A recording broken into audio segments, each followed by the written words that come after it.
Right now, Hurricane Francine churning toward Louisiana, expected to make landfall sometime this afternoon. Rain already coming down in that area. Some folks in southeast Louisiana seeing as much of a foot of rain. The last time the state experienced a hurricane was in 2021. It was Category 4 storm Ida, which you may remember, decimating the town of Grand Isle. State officials urging residents now to get ahead of this storm.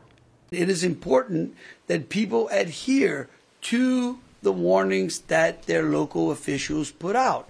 Then guess what? You end up saving lives as well.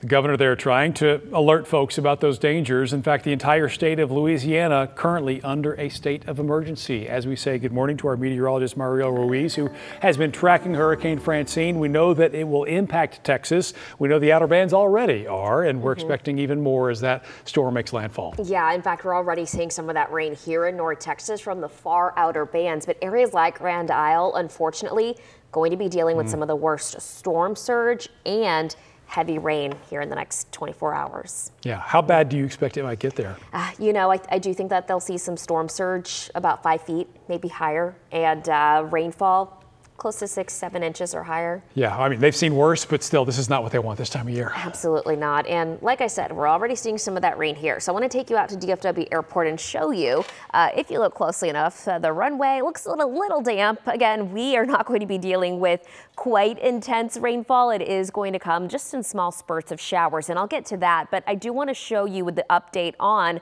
Francine. Currently, Francine is a strong Category 1 hurricane. I do think that it will strengthen a bit more. At landfall, we could see that the sustained winds go from 90 to 100 miles per hour, and that happens right around the eye wall. But this is technically going to be moving in that direction. Grand Isle is about right there, and you see those strong bands of heavy rain already pushing in. So what's going to happen is that this is going to make landfall sometime this afternoon. We will see this eventually push closer to Baton Rouge, New Orleans, on the wet side of this track. Not only that, but areas, the outer bands extending into Mississippi, extending into Alabama, then see a tornadic threat.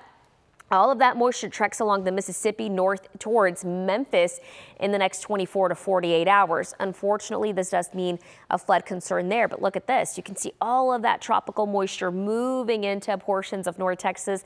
That's what's increasing our rain coverage for today. In fact, about 20% coverage for us.